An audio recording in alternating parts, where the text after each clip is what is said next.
What is up, ladies and gentlemen, boys and girls? Welcome to the Be Great Podcast, episode 51. Today, I got two things I want to do, and there's some fun off-season things. Um, Here's what we're gonna do. First off, I'm gonna do my top 10 coaches for college football going into the 2025 season, and then a little something off the wall here. We're going to do top 10 college football helmets. Okay. Helmets. Now, I'm going to tell you how I'm going to do the helmets. It's not that I'm going to choose a specific helmet for certain teams. I'm going to do kind of just the collection of helmets. That's what my thought process is going into it. But we're going to start off with the coaches. That's what we're going to do. By the way, I hope you're enjoying March Madness. I love March Madness. It's a ton of fun. Just wanted to put that out there. So, top 10 coaches. We'll go from, you know what? Let's start at the top because I think the top is kind of more obvious. So, we'll start at the top. At number one, I have Kirby Smart. I think if you are a serious person who is honest, then I think you would have Kirby Smart as your number one head coach. He's had two national championships in the past 4 years. He had a playoff appearance this past season with probably his worst team in quite a while. And he did win the SEC last year as well.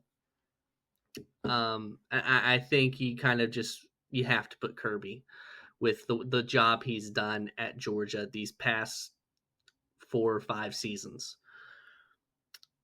At second, Ryan Day. He has catapulted himself into second place, in my opinion.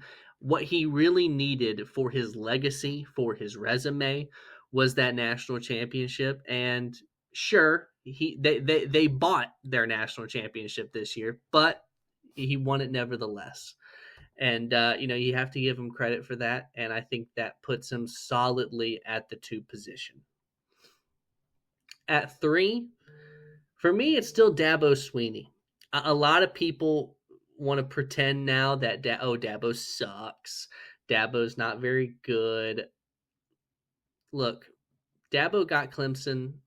First of all, Dabo is a multi-time national champion. Okay, point blank. Period. Not many coaches on this list can say that. Actually, there is no other coach on this list who can say that other than Kirby. He's a two-time national champion, and we forget that if Dabo hadn't been a thing, we could be looking at this Nick Saban legacy and Alabama stretch as even more impressive if Dabo didn't come around and stop him. And I think that while he has had a hard time evolving with the times with college football, with NIL and such, and transfer portal, I still think you can't deny the fact that he's a really good coach. You can't. I think Clemson's going to have a solid team this upcoming season. I think they're going to win the ACC in this upcoming season again. And I think that they have the potential to win a playoff game this upcoming season. I think Clemson's going to be a good team.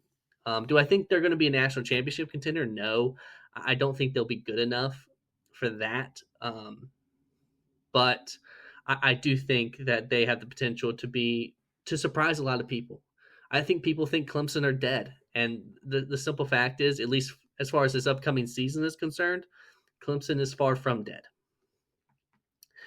Now, this is where you can start to have varying opinions in my opinion. At 4, I have Steve Sarkisian. Now, has Steve Sarkisian made the national championship game? No, he hasn't. However, I think he's been okay. How am I going to go about this? He's been close for 2 years now. I do think that he made a mistake holding on to Quinn Ewers as long as he did. Quinn Ewers is a very flawed quarterback, and I think we're really going to see with Arch Manning just how good or bad Steve Sarkisian as a head coach is. Because if Arch Manning is half of what people think he's going to be, you should win a national championship with Arch Manning. Point blank, period. I mean, people act like Arch Manning is just, I mean, he's the second coming. I mean, this guy. But we'll see. He might be. He might not be. But I think Steve Sarkisian's done enough in these past couple seasons to, in my opinion, solidify himself right there at the 4 spot. At 5, I have Marcus Freeman. It's hard to hate on Marcus Freeman after what he did last season. Last season alone catapulted him into the top 5 for me. And I hate Notre Dame as a program, but I like Marcus Freeman because he does just seem like a genuinely good dude. So I like Marcus Freeman. I really do. But now we have to see the consistency out of Marcus, you know. Okay, you made it far last season. Was it a one-off? Was it a fluke? We'll see. Keep the consistency going. Do what you did last year, do it again. Okay? And look, obviously, I'm not saying, oh, Marcus Freeman, he needs to make the national championship every season from now on. That's not what I'm saying. But make the playoff, make a run. Make the playoff, win a playoff game or 2. Okay? That's what I'm saying. I think that Notre Dame has to feel good about the fact that even though they lost Brian Kelly, who was an amazing coach for them, they clearly made the right decision as far as who to hire in his place. And right now, I think you can make the argument Marcus Freeman's a better coach than Brian Kelly. I mean, it's just the reality. At 6. Now this, I kind of had an idea. I wanted Sark and Marcus Freeman in that top 5.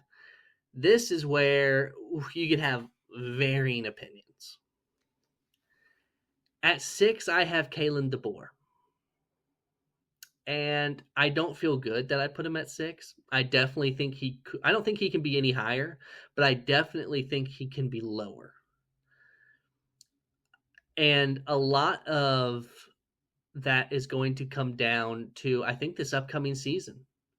I think you can give a coach a pass. No matter where the coach is, I think you can give him a pass for give a coach a pass for their first season, no matter where they are, unless they are just like awful. Like if Kalen DeBoer would have like not even made a bowl game, then okay. You know, like that's not good. But he won 9 games, you know. I think this next season is going to be crucial for Kalen DeBoer to really see if he's going to last at Alabama. Because if he misses the playoff again, I mean, he's immediately. I think he might already be on the hot seat because it's Alabama and those people have unrealistic expectations. But I mean, if he misses it again next season, uh-oh. Because at that point, then you have to fall down the list if he misses the next season. But I'm also giving him credit for his time at Washington. He was really good with his time at Washington. Made a national championship during his time at Washington.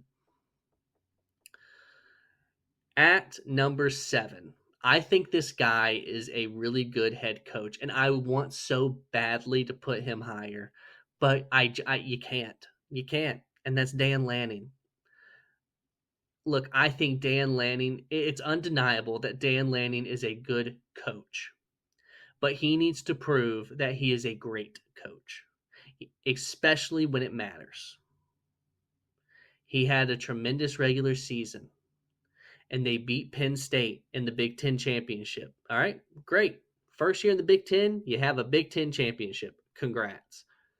But then you go into the playoff with a bye, and the game is and you play against Ohio State, a team you already beat, and the game is pretty much over by the end of the first quarter. That's embarrassing.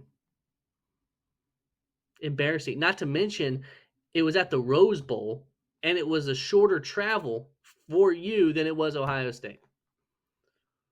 I mean, that's embarrassing. That's embarrassing. and it put a sour taste in my mouth. I mean, it really did. I mean, at least Texas and Notre Dame competed. Texas could have won realistically, but then Sark and Quinn Ewers did what they do. They gave the game away. But you had no chance from kickoff. It felt like you had no chance, and that's an embarrassment. So at this point, I want to put Dan Lanning higher, but I physically can't. At 8, Brian Kelly. I still think Brian Kelly's a good coach, but I'm going to tell you this right now. LSU doesn't make the playoff this year.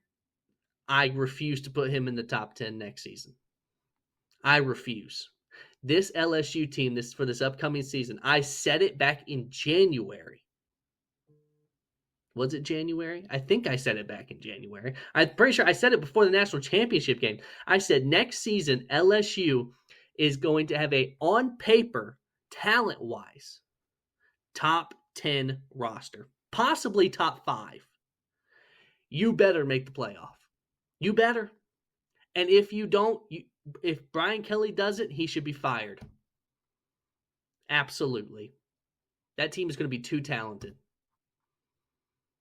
That's just my opinion.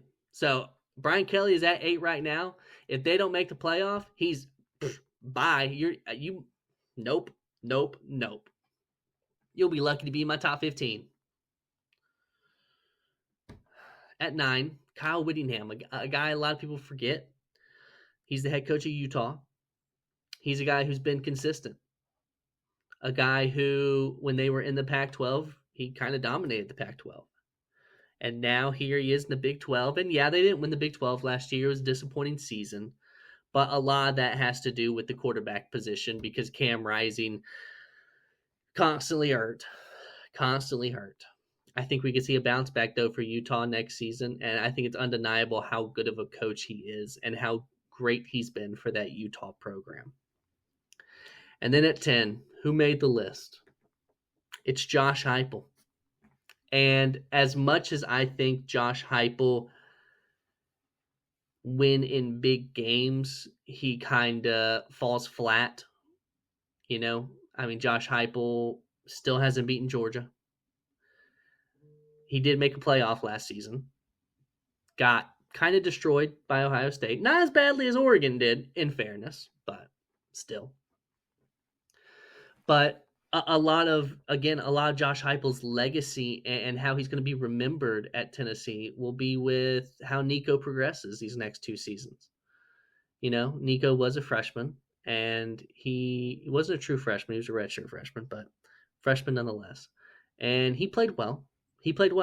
But he needs to take the step forward. And I just don't know if the recruiting is good enough for this team to be any more than might make the playoffs, but will probably lose in the first round type team.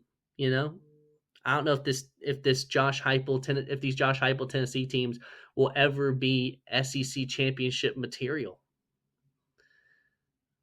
So Josh Heupel comes in at 10. And I do have 2 honorable mentions. These were on the fringe. It was between Josh Heupel and these other 2. And they're James Franklin and Lane Kiffin.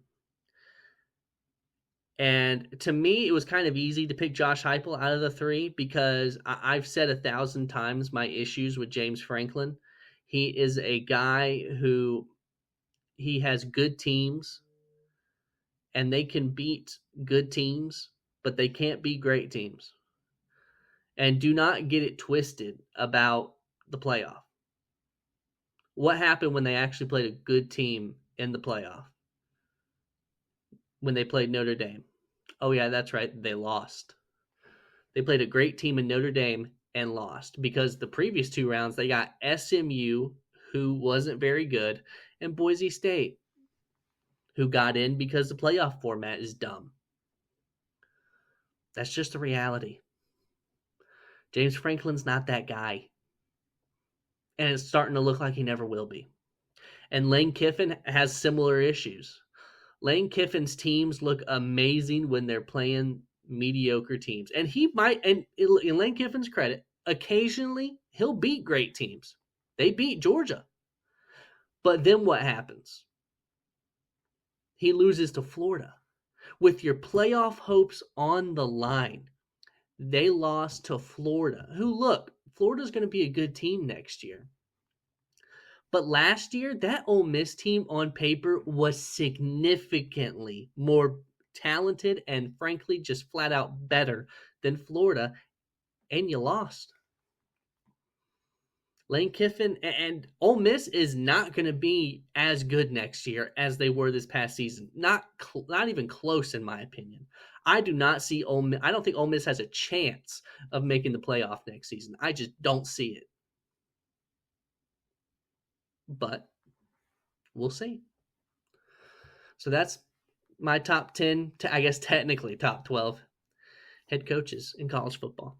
So now let's get to helmets. Again, this isn't specific helmets. This is a collection, okay? At number, we'll go from, I have 3 honorable mentions, okay? And the 3 honorable mentions are Florida, Notre Dame, and Penn State.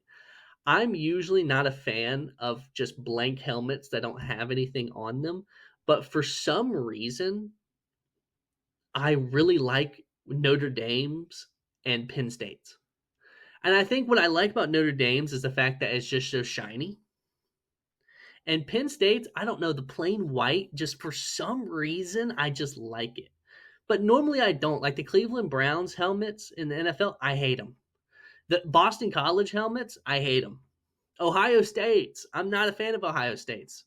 Ohio State's not on this list, okay? You don't get put on the list because you have a plain silver helmet with marijuana leaves on there, okay, bud? You just don't.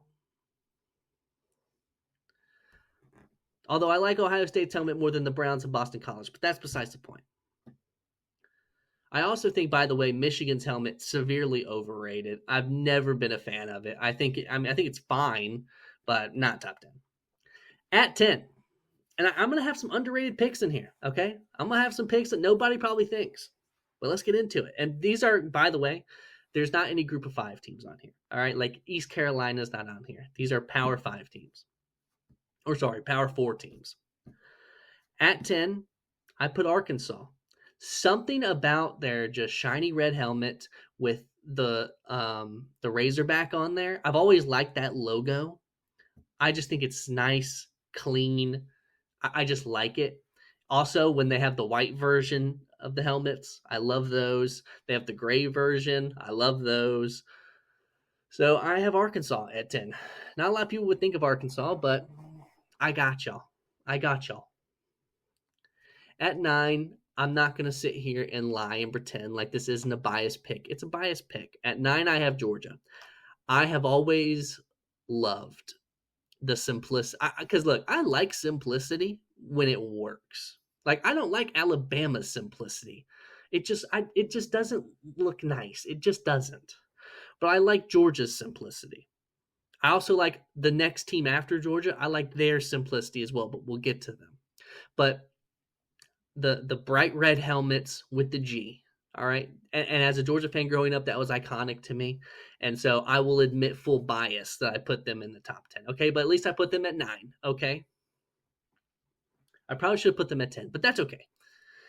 At 8, another team who has simple helmets, but I just like them because they just look nice, and that's Iowa. I've always liked the black helmet with the yellow Hawkeye, plus the gray alternates they have. Those look very clean as well, in my opinion. Do they have yellow alternates? I feel like I've seen them. If they do, I feel like those are clean too, but I don't know for a fact. But I have Iowa. Now, I know those 3 were very probably out there picks. These next ones are going to be your typicals, okay? At what number am I at? 10, 9, 7. NC State. The red helmet or black helmet, or I don't know if they have white, they might, with just the big wolf on there. I love it. I think it looks so cool, so clean. I've always been a fan of it. At 6, Louisville. again, they have a lot of alternates as well. I like their normal helmet, I like the white with the red cardinal, that they have the black helmets. They have the chrome red helmets. I think Louisville just has a lot of cool alternate helmets. They also have the throwback that has like the full body cardinal doing the Heisman, I think. That one's clean. So Louisville at number 6. At 5, TCU. I know my mom's listening. She would agree. Me and her have always talked about how much we loved TCU's helmets. Their whole uniforms, really. I think a horned frog is such a cool mascot, and the way they use the purple and the black, I think has always looked nice, always looked cool. They have chrome purple helmets. They have a bunch of alternates, and they always make it look good with the uniform. So TCU comes in at 5. At 4, a team that has more alternates than you would think, Oklahoma State. Oklahoma State, I mean, they have like they have like the script Oklahoma State. They have like the cowboy. They have a bunch of different ones, I think. I'm pretty sure they have. I feel like I've seen a ton of different Oklahoma State. I feel like every single game I watch of Oklahoma State, they have a different helmet. I don't know what it is. Yeah, I think they have one that just says Cowboys on it. But I've always really liked Oklahoma State's look. I've always loved their different helmets. Now, the top 3. These top 3 I feel passionate about. Okay? I feel passionate about these 3, and I will stand on business. I will die on the hill that these are top 3. Okay? At 3, I have LSU. Again, in theory, they're kind of simplistic. It's the Tiger with the LSU. But you can't lie, with the gold helmet, with the Tiger and the LSU, it just looks nice. It just looks clean. And the white versions are just as clean. I've always loved LSU's helmets. Always. I think they're very nice. I think they're cool. And I think they're simplistic, but also unique in the same way. At 2, Boise State. Boise State's another one that has a bunch of alternates. They have one that's just numbers. They have the Bronco. They have white alternates. I've always loved Boise State's helmets. They are also, I think they have a chrome blue one, if I remember correctly. And they're ones where I feel like when I'm watching them, they always have new helmets and they always look cool. So Boise State at number 2. And also blue and orange, that royal blue with that orange just always looks good. And at number 1, I think this is to be expected. For me, it's Oregon. It's Oregon. And I can't literally sit here and go over every single helmet that they have. And look, there's probably some misses in there, right? Not when you have, it feels like a billion different uniforms and helmets. There are going to be some misses, but they just have some amazing ones. Honestly, I've always just really loved their simple ones. The bright green with just the yellow O, I think has always looked good back when Marcus Mariota was rocking it and all that. I think they rocked it again this year. I think that simplistic look is amazing. I think it's probably the best simplistic helmet in college football. But you can't deny just all the different types of helmets that they have, how cool they are, how they make it go with the uniforms. Oregon just has to be your number 1, in my opinion. But that, again, I guess if you don't want to put them in the top 10, you don't have to, but you're just wrong. You're simply wrong. So that's top 10 coaches. That's top 10 helmets. Next week, honestly, I think I'm going to do top 10 home field advantages. I think that might be fun because I was going to do that today, but I need some time to think about it because I have hot takes. Okay, I do. And so they need time to sizzle. Okay, so that'll be next week. I might do another top 10 along with that. I think I'm just in my top 10 era right now. But we will get to that next week. I hope everyone enjoys March Madness. My Georgia Bulldogs play here in a couple minutes, so I'll have to watch them. They'll probably lose to Gonzaga, but I'll be rooting for them. I'm just happy to be in March Madness. We haven't been in March Madness in years. So honestly, it's a win just to be in the dance, okay, in my opinion. But I hope everyone enjoys March Madness. Hope everyone has an amazing Thursday. Have a great day.